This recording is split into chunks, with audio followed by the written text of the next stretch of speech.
Mais les jours sans, il faut faire avec le AM 1410.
El pueblo unido jamás será vencido. Le peuple uni jamais ne sera vaincu. Exactement. Ce soir, nous sommes unis. Comme les 5 doigts de la main. De la main. Ce soir, nous sommes unis. Toute la brochette des militants, hein, qui n'ont pas honte de dire qu'ils sont des militants de la cause du monde, seront là ce soir. Tous ces militants-là. Et en premier, il y a un... tu sais que Donald, la première émission, en fait, qu'on a fait au téléphone, quand il fallait utiliser le téléphone, par ça, tu sais que ces gens, ces villes qui m'a montré comment utiliser ça, qui m'a trouvé un moyen. Ah ouais?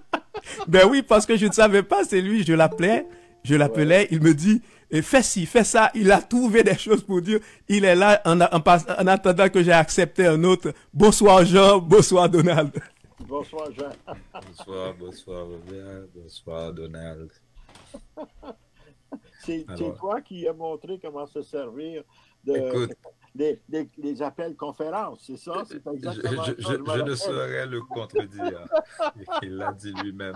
En fait, c'est drôle pendant qu'il me fait ces compliments-là. Et là, moi, j'essaie de trouver la façon d'ajouter mon nom à l'écran. Et je n'y parviens pas. Oui, j'ai arrêté.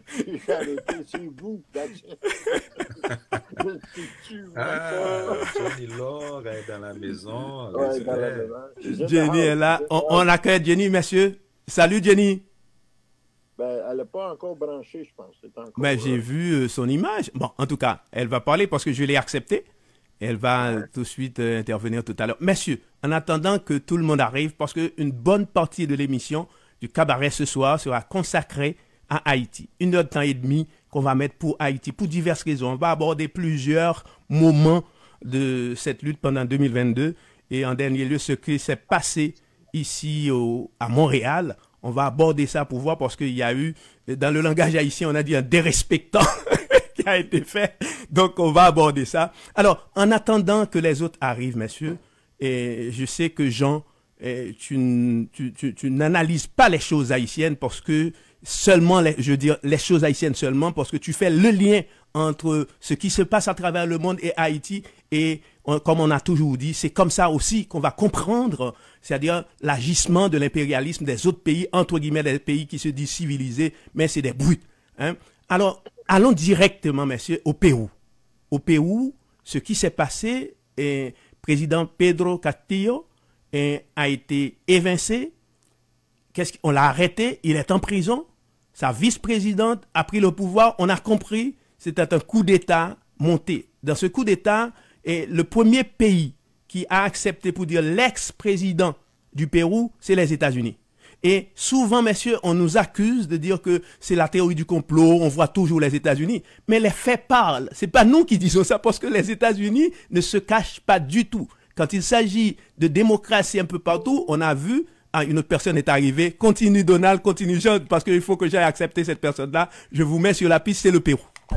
On n'a rien qu'à regarder l'histoire des États-Unis en Amérique latine. On n'a rien inventé. Eux-mêmes l'ont inventé, cette histoire-là. En combien de gouvernements qu'ils ont destitués, combien de personnes qu'ils ont tuées, effectivement. Donc, dire que finalement, on est des complotistes, effectivement, toujours en blâmant les États-Unis, ben voyons donc, rien qu'à lire un peu l'histoire. L'histoire des dernières, depuis la Deuxième Guerre mondiale, puis même avant. Une histoire écrite par les Américains eux-mêmes. Fait qu'écoutez, là. Moi, ce coup d'État-là, pour moi, je le dis ouvertement, derrière tout ça, c'est la CIA. C'est exactement la façon qu'ils opèrent. Comment qu'ils créent un contre-pouvoir avec un contre-discours, et puis qu'éventuellement, la personne qui va prendre le pouvoir se trouve à être régler tous les problèmes. Vous ne voyez pas que c'est similaire à l'Haïti aussi, hein? La manière que les États-Unis opèrent, c'est la même façon. C'est les mêmes règles du jeu qu'ils utilisent. Donc, pour moi, c'est évident.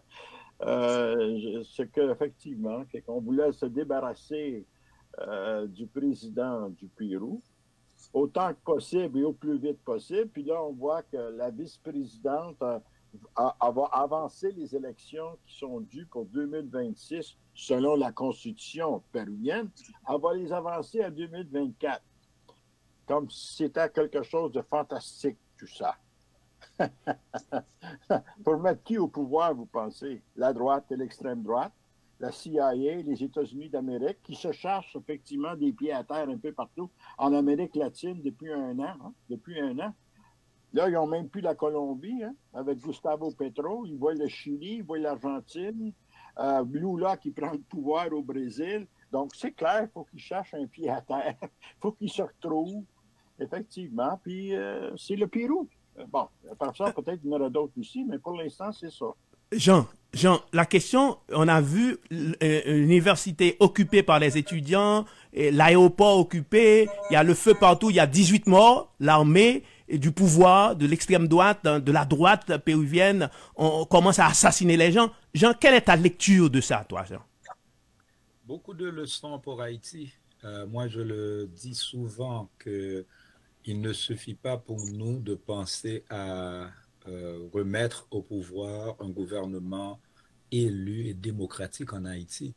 Il nous faut cette fois-ci nous organiser pour que l'équipe mise au pouvoir soit protégée et que les Américains et leurs alliés n'arrivent pas encore à défaire le choix populaire. Nous sommes en train de faire cette émission-là. C'est l'anniversaire du 16 décembre 1990, justement, où le peuple haïtien a finalement pris le contrôle de son pays, et c'était contre la volonté des Américains. Et les Américains, moins de 7 mois après, l'ont renversé. Et dans le dernier discours ou l'entrevue donnée par Bob Ray, nous avons vu ce qu'il a dit au sujet d'Haïti. Ils veulent avoir une nouvelle armée. Quelle armée? La même armée que vous venez de voir agir au Pérou pour renverser quel président? Le président qui, dès son arrivée, a retiré le Pérou du cynique groupe de Lima. Okay? Oui. C'est-à-dire les bandits réunis pour harceler le Venezuela. Okay? Ils s'étaient réunis à Lima, donc ils ont appelé ça le groupe de Lima. Tout comme en Haïti, il y a le core group. Pour emmerder les Haïtiens. Eh bien, ils ont créé le groupe de Lima pour mettre un fantoche, Juan Guaido, au pouvoir au Venezuela afin de voler les ressources du Venezuela. Ils ont fait les mêmes stratégies pour renverser un gouvernement en Bolivie parce que le lithium est très important pour les batteries. Okay? Tout est question d'énergie. Donc non, écoute, c'est pas étonnant que les bandits, sauf que nous avons tendance à regarder ce que font les Américains. Mais nous sommes Canadiens, nous vivons au Canada. Nos impôts participent de ces comportements barbares.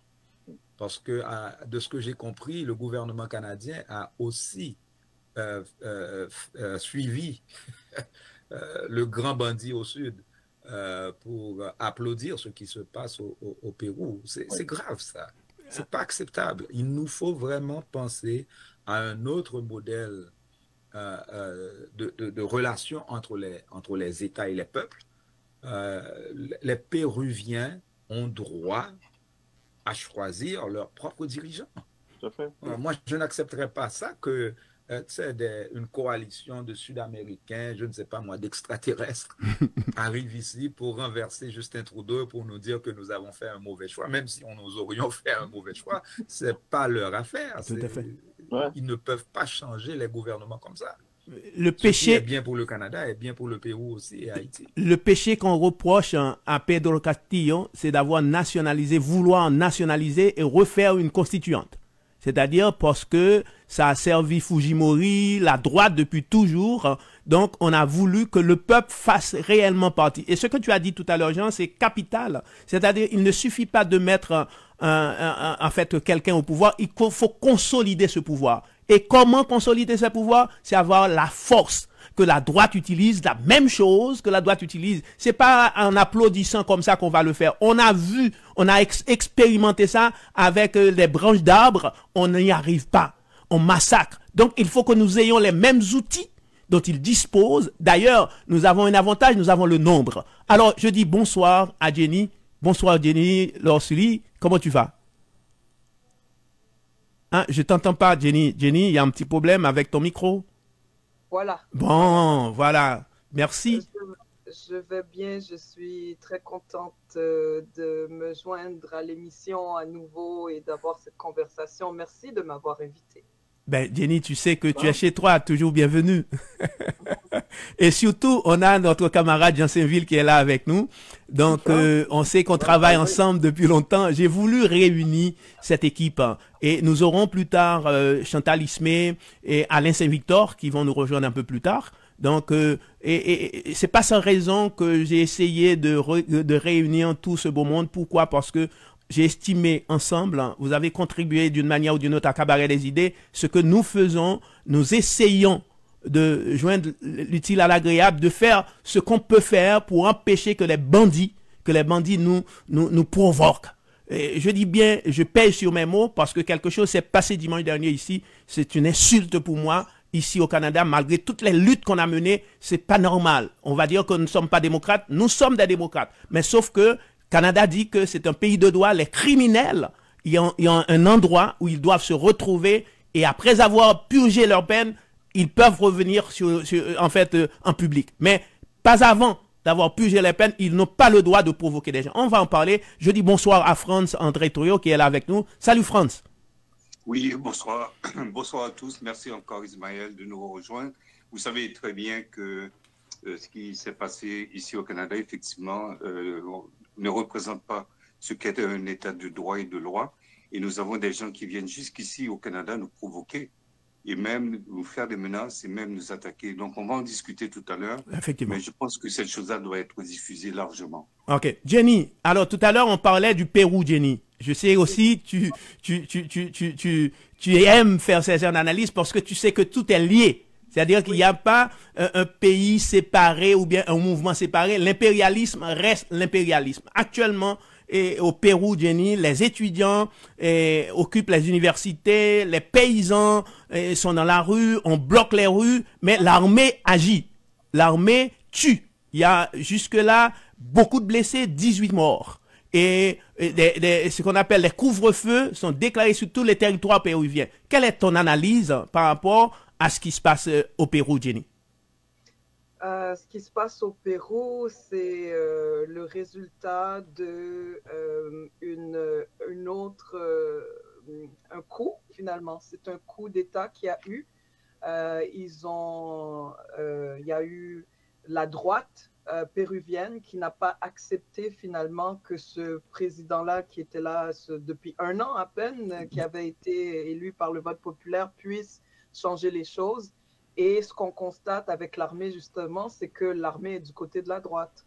C'est ça qui fait qu'en ce moment, il y a des morts, il y a cette répression massive. Mais la répression massive qui a lieu en ce moment, elle fait face à une mobilisation massive aussi. Donc, on ne sait pas comment les choses vont se dérouler.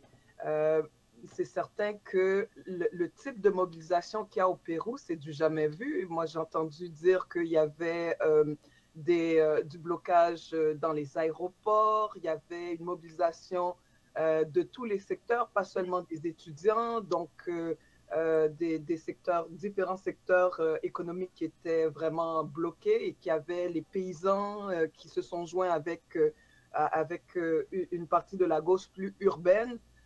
Donc, on a vu passer sur les routes du Pérou, en tout cas, moi, je regardais ça sur les réseaux sociaux, des gens qui marchaient, là, qui partaient des milieux ruraux pour aller vers le centre-ville.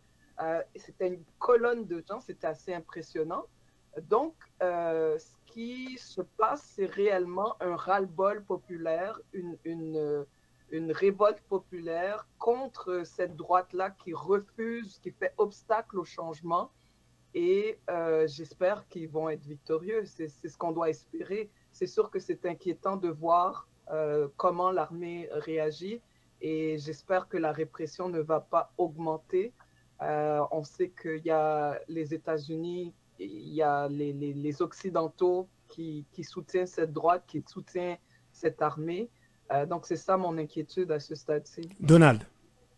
Ben, tantôt, Jean le dit, quand on a fondé, on l'a nommé le groupe de Lima. Le cartel, moi j'appelle ça le cartel de Lima. Le cartel de Lima, OK. Il ne faut jamais oublier le rôle qu'a joué le Canada dans la mise pied sur ça. Puis ça, c'est de Mme Chrystia Freeland, qui a travaillé d'arrache-pied au sein de certains gouvernements sud-américains et qu'effectivement a été un peu, on peut dire, celui qui a dirigé ce mouvement-là pour créer le cartel de Lima. Les États-Unis étaient à l'époque pas sûrs, on ne sait pas encore, peut-être, ou ça, mais c'est elle. Fait que finalement, on voit comment que le Canada, c'est un très bon exemple sur ce qui se passe au Pérou, comment que le Canada est devenu effectivement un pays aussi impérialiste comme tous les autres. Peut-être pas aussi fort que les États-Unis, mais néanmoins un pays impérialiste qui effectivement soutient ceux qui font effectivement des coups d'État, renvoyer finalement les gens qui sont dûment élus selon la constitution péruvienne. Et ça veut dire que le Canada commence à démontrer qu'il n'est même pas lui-même un gouvernement puis un pays démocratique. C'est ça qu'il faut comprendre aussi. Si on est capable de faire ça ailleurs, ça veut dire qu'ici, on ne respecte pas même notre propre constitution ici. Et ça, c'est Mme Freeland, c'est Justin Trudeau. Puis dans toute ma vie, j'ai jamais vu un gouvernement aussi pantin que celle de Justin Trudeau. Je ne dis pas que les autres gouvernements étaient superbes, extraordinaires, mais à ce point-là, d'être une marionnette, puis de simplement dire oui, M. Biden, oui, les États-Unis, je trouve ça épouvantable. Et j'espère qu'à un moment donné, le gouvernement, le peuple canadien et québécois vont dire on ne peut pas accepter des gouvernements comme ça qui nous jugent. Ça ne se peut pas. Ça se peut pas. Alors, Jean, j'ai envie de te poser cette question. On a reproché à Pedro Castillo, le président du Pérou, d'avoir voulu dissoudre le Parlement. OK? Parce qu'effectivement, parce que le Parlement, en 4 tentatives, on a essayé de défaire le gouvernement, de révoquer Pedro Castillo, sachant que tout a été concocté, toute la décision était déjà prise pour qu'on le révoque. Il a décidé, je ne sais pas par quel conseil, mais il a décidé de faire un discours pour dire que le Parlement est caduc, qu'on va convoquer une constituante, on va faire ça. Par contre, ce que j'ai constaté, parce qu'il faut faire aussi les liens pour que les gens comprennent. Et en Ukraine, le président ukrainien a été élu. Il y a un parlement élu. Ce qu'il a fait, il a dissous le parlement. On lui donne des milliards d'armes pour combattre la Russie. On va me dire que c'est pas la même chose. Par contre, j'ai retenu, il a été élu comme le Parlement. Ok? Voici que la décision qu'on a prise pour appuyer l'Ukraine, Zelensky, tandis qu'au Pérou, Pedro Castillo élu, le Parlement élu, il a pris une décision, on n'appuie pas du tout, absolument rien. Comment comprendre ces deux poids, deux mesures, cette analyse à géométrie variable, Jean? Mais je ne dirais pas que c'est deux poids, deux mesures ou que c'est à géométrie variable. Les impérialistes sont constants en effet dans leur approche. Okay? Quelque action qu'ils posent, que ce soit en Bolivie, au Venezuela, en Ukraine ou au Pérou ou en Haïti, il y a une constante. En effet. Ils sont du côté du groupe de bandits qu'ils supportent. Ouais. Quelle que soit l'action qu'ils posent. Par exemple, quand on parle de Castillo et le Parlement, moi, je ne vais pas m'ériger en grand connaisseur de la situation et de la politique du Pérou. Les Péruviens doivent démêler eux-mêmes, ok, quelle serait leur approche et leur style de gouvernement. Nous avons eu l'exemple aux États-Unis, ok, lors des élections récentes présidentielles aux États-Unis. Donald Trump n'a pas voulu accepter le résultat. Okay? Ses partisans ont attaqué le Capitole le 6 janvier 2021. Ils ont tué 5 personnes. Okay? Mais moi, je n'ai pas vu le Canada, l'Union européenne, l'OEA se réunir avec Biden pour dire, bon, qu'est-ce qu'on va faire? C'est pas comme cela qu'on démontre le respect au peuple. La réalité, c'est que les bandits qui se font appeler communauté internationale, et moi, je n'accepte pas de leur accorder ce titre. Non. Okay? Parce que, à ma connaissance, l'Éthiopie, le Bangladesh, le Laos, le Japon, ils font tous partie de la communauté internationale. 193 pays. Exactement. Et ce ne sont pas ces pays-là qui ont pris ces décisions-là dont nous parlons. Nous parlons vraiment, moi, j'utilise l'expression blanc malveillant. Et je sais qu'il y a des gens qui sont mal à l'aise avec parce que le mot blanc est devenu un mot qu'il ne faut pas utiliser. Mais ce n'est pas moi qui l'ai inventé. Okay? Les gens ont eux-mêmes choisi de se mettre dans un carcan et se donner un titre. Okay? Mais ce n'est pas seulement un nom. Ils agissent en meute. Oui. Okay? Et quand ils agissent en meute, il faut parler de leur comportement de meute. Okay? C'est-à-dire de voir ces pays-là se liguer, okay, contre des peuples qui militent pour leur droit à l'autodétermination. Le Pérou n'est pas un pays de gens riches. Les choses que nous voyons en Haïti, nous les voyons aussi au Pérou. C'est-à-dire il y a une petite minorité. Souvent, c'est une minorité à descendance européenne qui contrôle l'économie de ces pays-là. Et quand on parle, et c'est pour ça que moi j'évite les expressions droite et gauche, parce que ce n'est pas seulement cela. Okay? Les droites et les gauches ont des tendances qui sont basées sur l'expérience coloniale. Et l'expérience coloniale était foncièrement raciale. Okay? Donc c'est pour cela que nous retrouvons des éléments de la suprématie blanche en Ukraine, nous les retrouvons au Venezuela, nous les retrouvons en Haïti. Les gens s'étonnent comment ça se fait qu'il y ait un milliardaire en Haïti et c'est un blanc juif. Il n'est pas haïtien. Gilbert Bidjo n'est pas haïtien et il contrôle presque toute l'économie, tout l'aspect du pétrole, l'import-export. Mais comment est-ce qu'il a réussi ça? Ce n'est pas parce qu'il a travaillé plus fort. Par le vol. C'est parce que c'est un criminel qui a des liaisons avec des criminels haut placés en Europe, au Canada et aux États-Unis. Ce pattern, nous le retrouvons aussi en Amérique latine. Oui. Okay? Moi, j'étais très étonné quand j'ai visité la Colombie et le Venezuela pour me rendre compte, mais il y a une grande population noire dans ces pays-là. On ne les voit pas. Seulement quand il y a une Coupe du Monde qu'on les voit. Oui. OK? On réalise, ah, mais ces gens-là existent. Mais la raison pour laquelle, c'est que le modèle néocolonial est calqué sur le modèle colonial. Et les gens refusent de réaliser que ce modèle est voué à l'échec. Et il y aura confrontation après confrontation. Combien de fois nous allons mobiliser des troupes pour envahir Haïti, envahir le Venezuela, faire des coups d'État en Bolivie? Il faut cesser cette manie de supporter des minorités criminelles dans ces pays-là. Laissez les peuples vivre, respirer. Ce qui vaut pour le Canada vaut aussi pour le Pérou. Laissez les gens faire leur expérience démocratique. Nous n'avons pas envoyé de troupes à Washington après. On revient tout à l'heure, c'est la pause.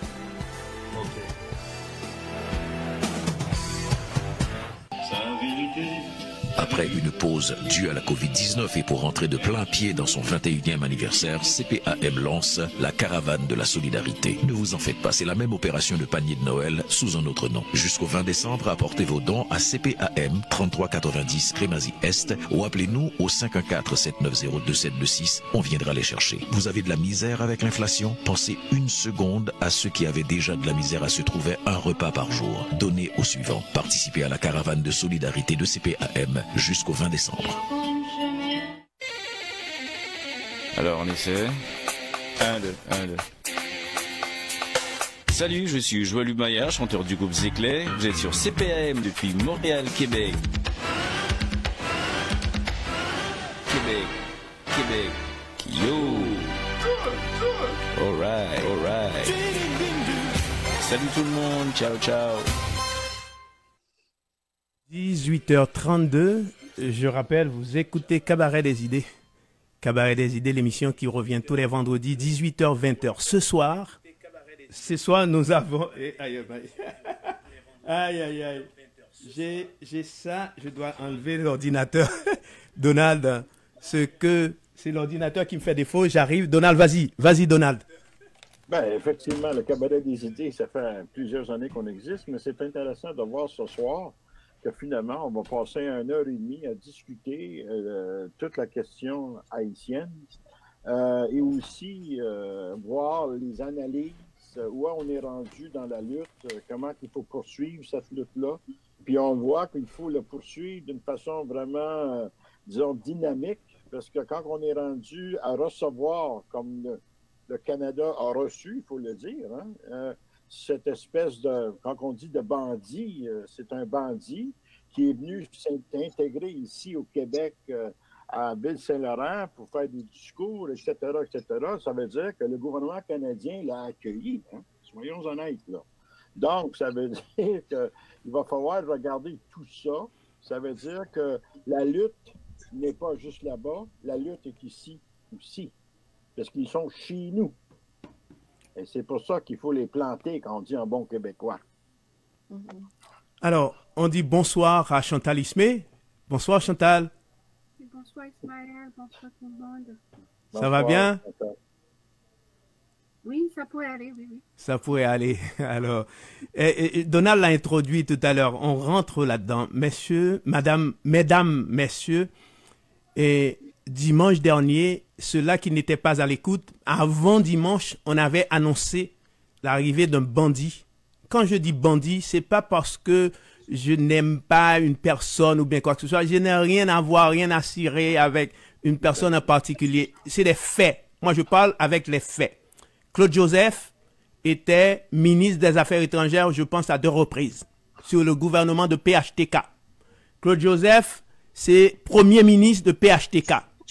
Qu'est-ce qu'on connaît de PHTK depuis plus que 10 ans, 12 ans dans le pays? C'est un gouvernement de bandits, un gouvernement de criminels, un gouvernement de violeurs, un gouvernement qui a fait beaucoup de génocide en Haïti. Quand je dis gouvernement, parce que je ne distingue pas, moi, PHTK 1, PHTK 2, PHTK 3, c'est le même PHTK.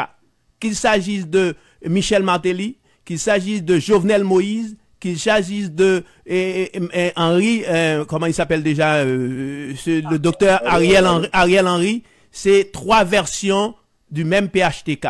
Et ils se subdivisent pour ne pas perdre les privilèges et les avantages qu'ils ont eus pendant plus que 12 ans. C'est dans ce contexte, quand on dit un bandit, il y a de passage, parce que Premier ministre, c'est lui qui est responsable de la police, c'est lui qui convoque les ministres. Et que je sache, vous allez me corriger tout de suite, je ne connais pas un ministre, un directeur ou bien un chef de police de PHTK pendant les 12 ans qui ne soit pas mêlé de près ou de loin, soit à la drogue, soit à du viol, soit à du vol, ou bien qui est devenu riche. Ils sont tous pareils, mesdames, messieurs. Alors, je commence d'emblée. Jean, tu étais dans la salle. Je sais parce que nous, on était à l'appel retrouvé et pendant qu'on avait une rencontre, on avait fait une convocation et pendant longtemps aux gens, il fallait qu'on reçoive les gens. Entre-temps, il y a un groupe qui était dans la salle là-bas pour aller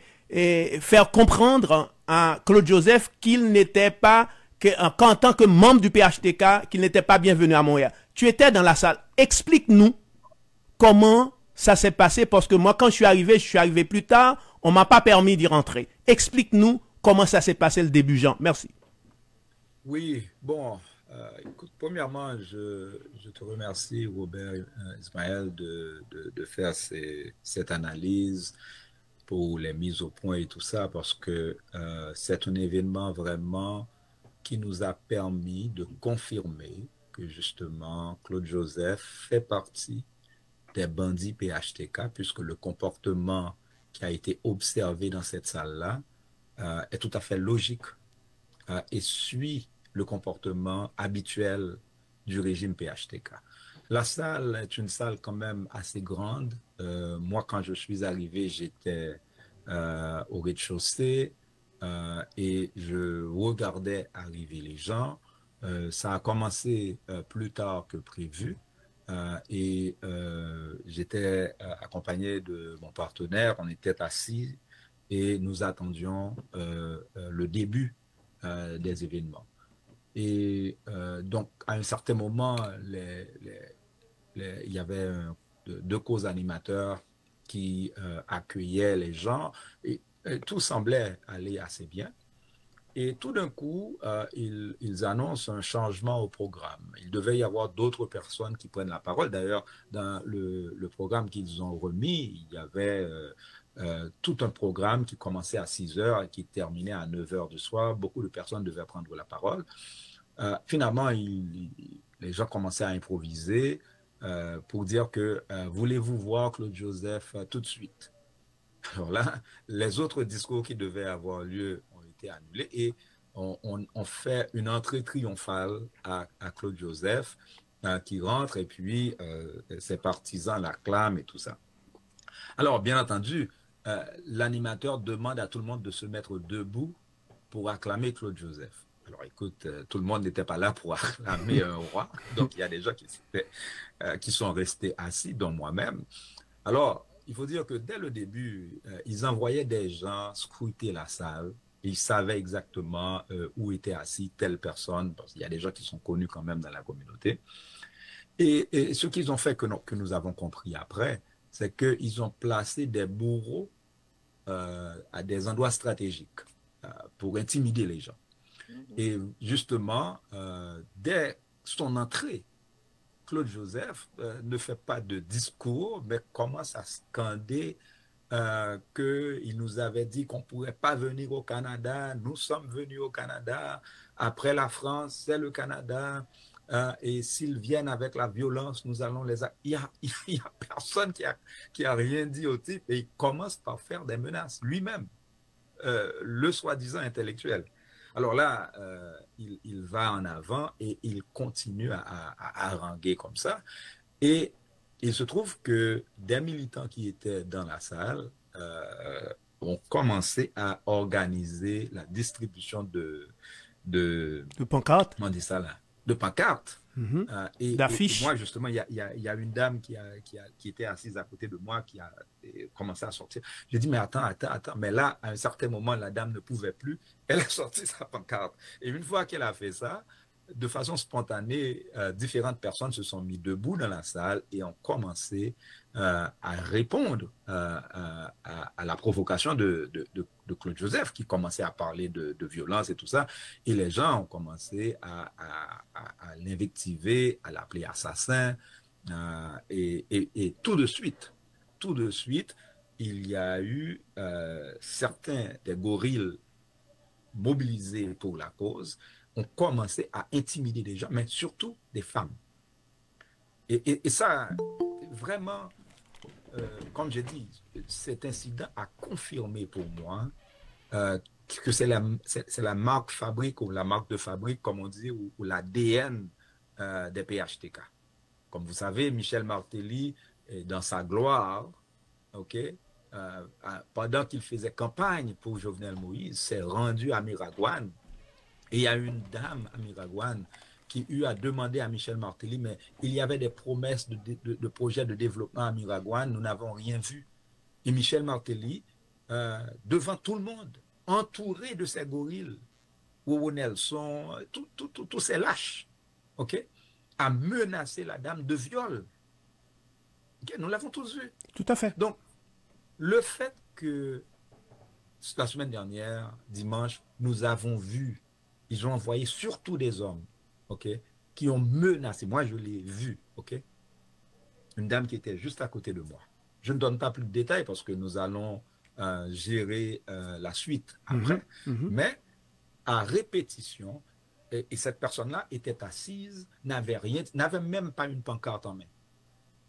Et c'était la menace là, nous allons vous écraser, nous allons... Donc, il y avait une provocation, il y avait des gens qui voulaient provoquer.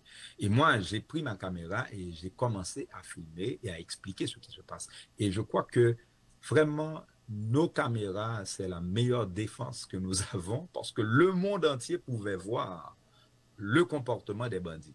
Et ce que eux, ils ont fait après l'événement, parce que la police, moi, en fait, ils sont venus m'extirper de la salle. Et à 2 reprises, le gorille qui est venu pour m'extirper, il était en face de moi et là, j'étais très calme et je lui dis, mais c'est quoi le chef d'accusation? Pourquoi est-ce que moi, je dois laisser la salle?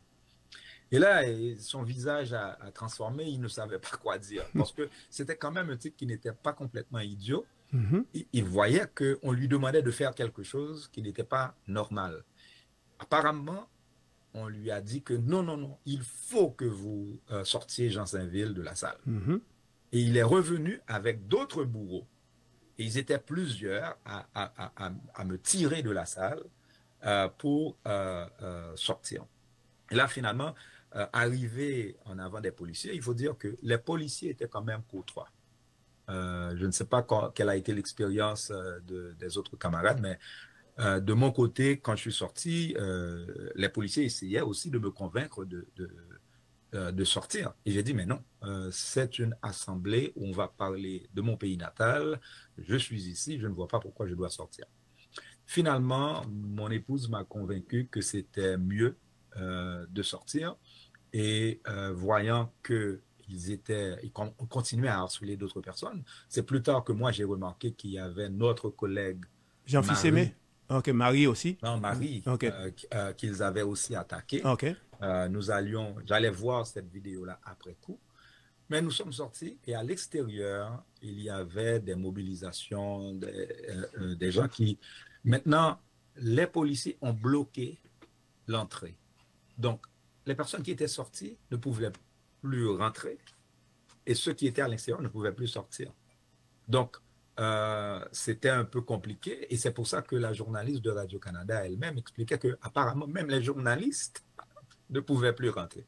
Et c'est pendant cette période-là qu'ils ont fait des vidéos montrant Claude Joseph acclamé, parce que c'était seulement leurs partisans qui étaient à l'intérieur. Et puis, c'est ça qu'ils ont déposé sur le site web de Claude Joseph, qu'il a eu une foule immense, ça a été un succès total, etc. Donc, c'est vraiment pour vous montrer que non seulement c'est des gens violents, c'est des menteurs, et ils nient en bloc toutes les choses que nous savons au sujet de sa gérance. En effet. De sa gestion, excusez. En effet. Bien. Alors, Donald va intervenir. Moi, j'ai une question après à poser à deux personnes. Vas-y, Donald, après, je vais poser la question à deux personnes qui étaient dehors. J'ai deux questions à poser à Jean. Les policiers, c'était des policiers de Montréal, n'est-ce pas? En effet. OK. Ça veut dire que la ville de Montréal et la mairesse le savaient, ça. C'est clair. Parce qu'effectivement, on ne déplace pas des brigades de police parce qu'on ne sait pas quoi faire avec. C'est qu'effectivement, c'était déjà, ça veut dire qu'ils ont été signalés bien avant à son arrivée pour être sûr de le protéger. Tout ça. Donc, c'est la police de Montréal, ça c'est important. Deuxièmement, la deuxième question, qui dans le fond était là pour l'accueillir?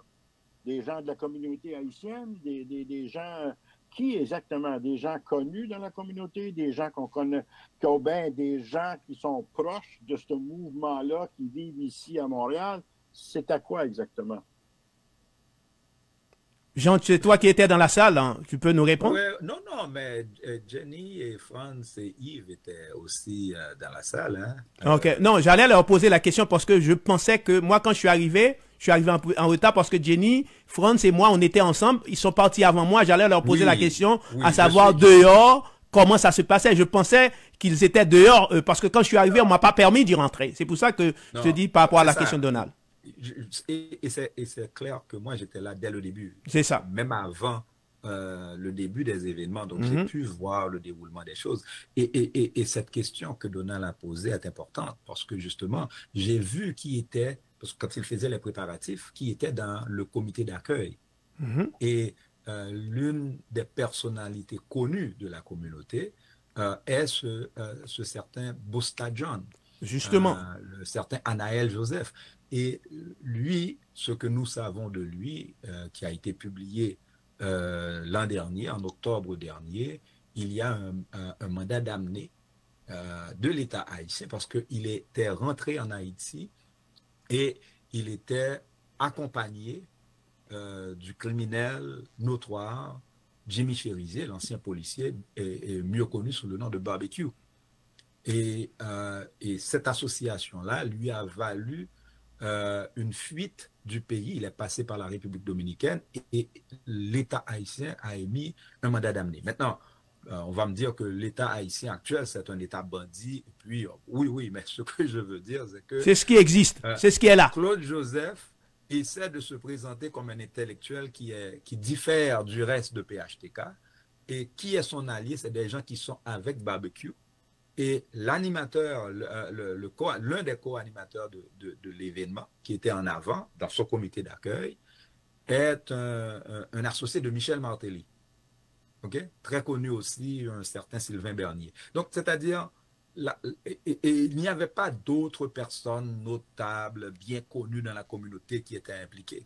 Donc, et de ce que j'ai compris plus tard, la salle, c'était deux groupes d'individus, si on peut les regrouper, des gens qui ne sont d'habitude pas impliqués dans la politique active, des gens d'église, ok? Apparemment, il y a un ou deux pasteurs qui ont mobilisé leurs ouailles pour dire il faut venir. Vous savez comment fonctionne dans ces églises que nous avons dans nos communautés. Le pasteur est roi, pour ne pas dire demi-dieu ou après Dieu. Il y avait aussi des bandits, comme ce type avec plusieurs mandats d'amener. Donc, c'est un mélange assez péculier, ou pas comment on dit ça? Péculier. Je comprends. Donc, assez drôle. Tout à fait, tout à fait. Alors, Jenny, Franz, je vous ai trouvé dehors, hein, c'est-à-dire avec les pancartes en train de manifester. En fait, moi, quand je suis arrivé, je vous ai vu dehors, vous m'aviez accueilli. Donc, comment ça se passait? Parce que la police, j'ai vu une quinzaine de voitures de police. Certains camarades disent que c'est eux qui avaient appelé la police parce qu'ils se faisaient maltraiter par les voyous, les bandits qui étaient à l'intérieur. Qu'est-ce que vous en savez, Jenny, Franz? Bon, nous, quand on est arrivé, la police était en train d'arriver aussi en grand nombre. Et on a vu qu'ils avaient placé des cônes orange là près de l'endroit qui menait au stationnement et qui se sont mis comme en ligne, là, en rangée devant la porte. Donc, c'est là qu'ils ont décidé de bloquer l'entrée.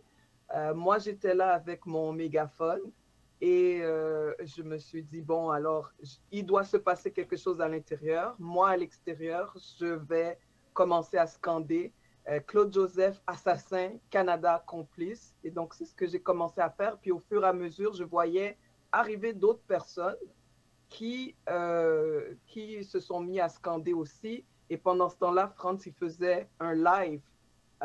Donc, c'était en direct là, pour montrer qu'il y avait une manifestation à l'extérieur. Donc, Franz peut parler de son live et je pense qu'il a aussi des informations par rapport à la question de la police. Franz? Oui, effectivement.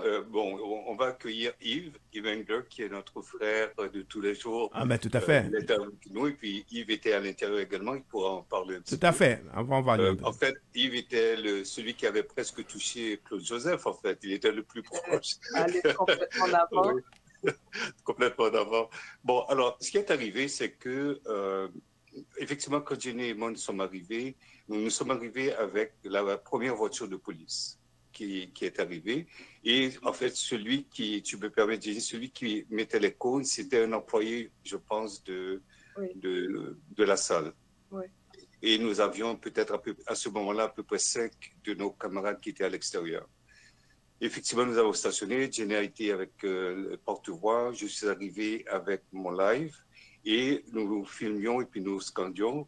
Et puis je voyais le nombre de personnes qui étaient sur mon live augmentait parce que je demandais de partager et je voyais effectivement des gens qui étaient en Haïti, effectivement, qui repartageaient. Et puis je pense que cet élément-là est important. Ça veut dire ce qui se faisait ici était aussi vu en Haïti. Ce que peut-être qu'ils ne voulaient pas, c'est de voir que justement il y avait une manifestation ou des gens qui s'opposaient à sa présence ici. Donc, c'est à ce moment-là que effectivement les policiers se sont mis devant la porte. Des gens qui s'opposaient à nous sont venus et ne pouvaient plus rentrer. Ok, et ça posait problème pour eux. Et donc, ils nous regardaient avec un air extrêmement furieux, même menaçant. Alors, je continuais à faire le live. Mais ce que notre interprétation, Ismaël et le groupe, c'est qu'on pense que c'est des gens qui étaient à l'intérieur possiblement, qui ont vu nos camarades se faire tabasser, qui ont appelé la police pour leur sécurité. Parce que jusque-là, il n'y avait pas de police. J'ai appelé 2 jours avant des gens qui sont proches de Valérie Plante pour savoir quels sont leurs plans, à savoir est-ce qu'ils sont au courant de la venue de Claude Joseph, est-ce qu'ils vont mettre justement des policiers, parce que je craignais justement qu'il y ait du grabuge et je n'ai pas eu de réponse. Généralement et très souvent, quand il y a une manifestation dans la communauté haïtienne qui se fait, pour une raison ou une autre, le sergent qui s'occupe de déployer les forces policières m'appellent pour confirmer que tel événement se fait. Est-ce que je suis au courant? Et je n'ai pas eu d'appel non plus. Donc, la ville de Montréal ne semblait pas s'attendre à ce qu'il y ait un tel rassemblement et qui devrait justement porter une force de sécurité. Alors, à certains moments, et puis je ne sais pas si c'est le moment, mais à certains moments, avec ma caméra, quand on a tout perturbé, et puis ils ont dû faire sortir la salle par la porte d'en arrière, et quelqu'un est venu m'avertir. Je me suis déplacé vers la porte d'en arrière et sont arrivés 2 sbires, c'est moi ce que je qualifie de Toto Macoute, s'approchaient vers moi agressivement, à pas très accéléré. Et quelqu'un m'a dit, Franz, fais attention, ce sont des criminels. Et c'est là que je me suis rabattu vers mes camarades, question de ne pas être seul devant eux. Donc c'est avec ces gens-là qu'on avait affaire dimanche. Ok. Alors, et tu as vu, il y a 2 personnes que j'ai pas questionnées encore. Il y a Chantal parce que qui était au téléphone avec moi ce dimanche-là parce que on communiquait entre nous, Chantal. Alors Yves, tu étais là dans la salle. Quelle est ta lecture? Mais qu'est-ce que tu as vécu? Après, je prendrai Chantal avant la pause. Mais qu'est-ce que tu as vécu toi parce que tu étais dans la salle, toi, Yves Engler, Madame, Monsieur, est avec nous. Oui, ben moi j'ai vu les sécurités qui a sorti Jean. J'ai vu ça, j'ai pris des vidéos de ça. C'était assez agressif. Moi, j'étais sur l'autre côté de la salle. Ça veut dire j'ai vu quand les gens ont monté avec des pancartes et qu'il y avait quelque chose qui se passait, mais je ne voyais pas vraiment les détails. Quoi d'autre? Moi, je suis allé juste devant Claude Joseph pour lui dire que à propos du core group, qu'il devrait sortir du core group et à propos de l'impérialisme canadien en Haïti. Le discours de Joseph, à moi, c'était intéressant. La chose qui parlait le plus, c'était que le racisme du République dominicaine et cette question. Il prenait un discours nationaliste. Il disait que c'est les politiciens traditionnels n'étaient pas contre les politiciens traditionnels et contre l'oligarchie. Moi, j'ai trouvé le discours de contre politiciens traditionnels un peu bizarre parce que c'est l'ancien Premier ministre et ministre des Affaires étrangères. Mais oui, c'est certain que dans la salle, après qu'ils ont sorti Jean, ils ont sorti des personnes, je pense, avant ça, 1 minute, 2 minutes avant ça. Mais après qu'ils ont sorti Jean et que la police est venue, ils nous ont tout bloqué dans la salle pour peut-être 15 minutes. Il y avait beaucoup de personnes qui voulaient partir, qui ne pouvaient pas partir, incluant des enfants, des petits. Moi aussi, j'ai trouvé qu'il y avait, je ne sais pas, 250 personnes dans la salle. Et si tu vois les images que Claude Joseph a circulées immédiatement, c'était des images avant que les gens ont commencé à manifester. Ça veut dire même les gens qui étaient contre lui, il a montré un montage que on était avec lui. Mais c'est certain qu'il y avait au moins 100 de personnes là qui étaient avec lui, ça c'est certain. Je pense qu'il y avait aussi comme une moitié de la salle qui était là un peu plus dans le contexte de intéressés à savoir qu'est-ce qui se passe. Peut-être parce que leur église les ont poussés de venir, mais il y avait certainement des gens qui l'appuyaient, mais aussi il y avait des dizaines de personnes qui ne l'appuyaient pas. Puis oui, c'était assez mouvementé, mais vraiment son discours, c'est vraiment difficile à trouver ça trop sérieux. On va rentrer là-dedans de l'autre côté de l'heure, mais Chantal, je sais que toi tu voulais venir, c'est moi qui t'ai arrêté. Te dis Chantal, voici la situation, d'autant plus je t'ai fait parler avec Agathe qui était quand même quelque part en crise parce que quand j'ai posé la question à Agathe, j'ai pris Agathe dans mes bras, Agathe était vexée, Agathe a lancé, la police est venue, j'ai dû pousser la police pour dire que écoute, c'est ma personne, donc alors laissez-moi m'en occuper parce que on voulait même amener Agathe à l'hôpital. J'ai dit non, laissez-la avec moi, ne vous en faites pas, occupez-vous de vos affaires. Alors Chantal, toi qui étais à l'extérieur, qu'est-ce que tu en penses de tout ça? Je sais que tu n'étais pas là parce que je t'ai arrêté, je t'ai dit de ne pas venir. Merci pour la question. En effet, est-ce que je parle assez fort? Oui, ça va. Une baisse d'énergie. Oui, en fait, effectivement, j'étais au même événement à la Perle Retrouvée et par la suite, je vais déposer des personnes. Donc, j'étais comme un peu en retard. Et avant de venir, j'ai appelé Ismaël pour lui dire que je suis pas trop loin, mais je vais arriver, etc. Donc, justement, Ismaël m'a expliqué la situation et il m'a passé Agathe comme pour lui parler, un peu comme pour la calmer un peu, l'aider à se reprendre.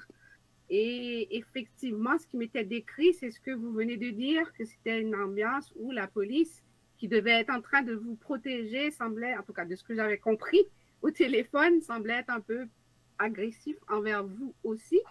Et ça, je trouve ça inacceptable. Et, bon, je ne sais pas, comme je n'étais pas sous les lieux, donc je ne fais que répéter ce que j'avais compris, mais c'était... Voilà.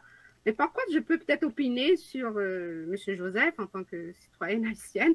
J'ai une opinion également, mais je pense... Mais ça, on va le faire en long et en large parce que toute l'heure sera consacrée aussi à ça. On va faire un petit bilan dans toute notre affaire, mais j'ai voulu mettre... Parce qu'on fait aussi... On relate les faits d'abord, parce que nous ne sommes pas là pour médire des gens, on est là aussi pour relater des faits et ensuite les gens tireront les conclusions qu'ils voudront tirer. Par contre, les faits étant cela, donc parce que les gens qui étaient sur place, nous étions, parce que comme je dis, moi je suis arrivé, quand je suis arrivé, j'ai dû intervenir. La police, j'ai voulu même rentrer. La police m'a interdit de rentrer sous prétexte. Par contre, j'ai noté avant la pause, et la chose devait commencer à 16 heures. J'ai cru comprendre, ça a commencé vers 17 heures et quelques. Et quand je suis arrivé vers 18 heures, je pense que c'était déjà fini. Parce que je n'ai jamais vu passer Claude Joseph et les gens qui passaient quand les gens manifestaient dehors bruyamment.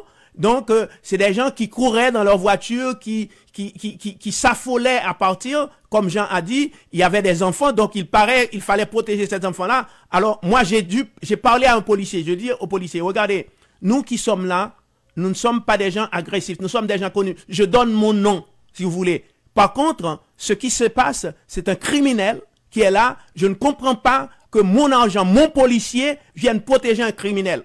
C'est ce que je lui ai dit. Le policier, il m'a dit, je vous comprends. Vous voyez? Donc, quelque part, moi personnellement, je n'ai pas été agressé par la police. Par contre, la police nous a interdit d'entrer dans la salle. Je comprends aussi parce que il y a eu de l'euphorie. Donc, la police ne pouvait pas laisser l'échauffourée entre deux groupes. Hein, je comprends peut-être ça. C'est le temps de la pause. On revient tout à l'heure.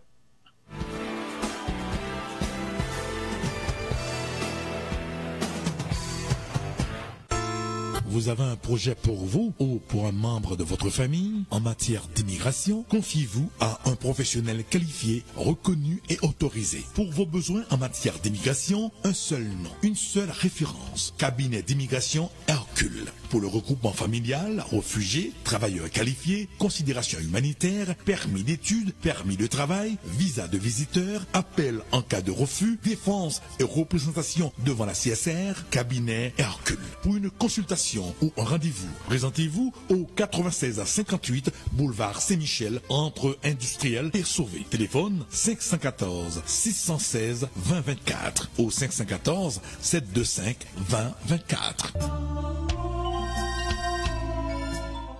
Le leader incontesté sur le marché haïtien n'est nul autre que Carm Transfer, le meilleur réseau pick-up, dépôt dans toutes les banques en Haïti. Votre argent livré en moins de 2 heures, c'est la garantie exclusive Carm. Et pour le transfert de nourriture, Carm est la seule maison de transfert qui offre la livraison partout à travers Haïti. Un grand merci à tous nos clients, anciens et nouveaux, pour la confiance placée en nous depuis 35 ans. Carm, notre service fait la différence. Pour de plus en plus d'informations, téléphonez en 800 934 0440 ou visitez www.carmtransfer.com. Il y a des jours avec, il y a des jours sans. Les jours avec, on est déjà avec. Mais les jours sans, il faut faire avec le AM 1410.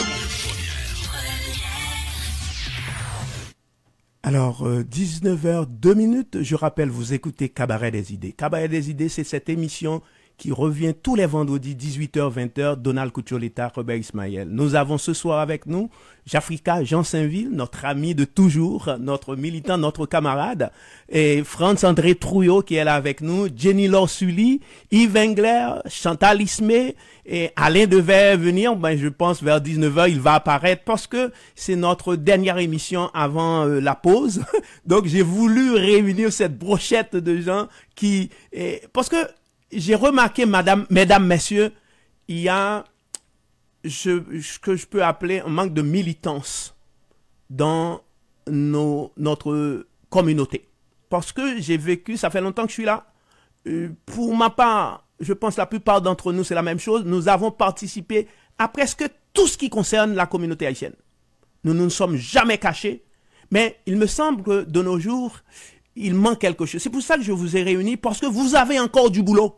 Vous ne pouvez pas dire que vous avez fait ce qu'il fallait faire parce que la jeunesse arrive, tout ça. Donc, vous avez encore du boulot à faire. C'est notre devoir, c'est notre travail à faire. Alors, Alain va apparaître, je vais le recevoir tout de suite. La question que j'ai envie de poser, parce que j'aimerais que nous soyons tous là. Ce qui s'est passé dimanche dernier, que PHTK décrié criminel, et je rappelle, Busta Jones, et Jean l'a rappelé, c'est quelqu'un qui est allé en Haïti pour appuyer Barbecue. Et Claude Joseph, ministre des Affaires étrangères de PHTK. Barbecue, c'est encore mis en place par PHTK. Vous voyez les liens entre les groupes, et vous allez voir Canada qui dit que toute personne en contact avec Barbecue, cette personne-là sera punie. Je me demande quelle est la position du Canada aujourd'hui. Et que Joseph, PHTK, Busta John, PHTK, ils étaient tous dans la salle pour réunir, pour accueillir que Joseph. Est-ce que vous ne voyez pas un lien entre tous ces PHTKistes et que on devait interpeller le gouvernement canadien pour ce qui s'est passé? Je vais recevoir, vous prenez la parole comme vous voulez, je vais recevoir Alain.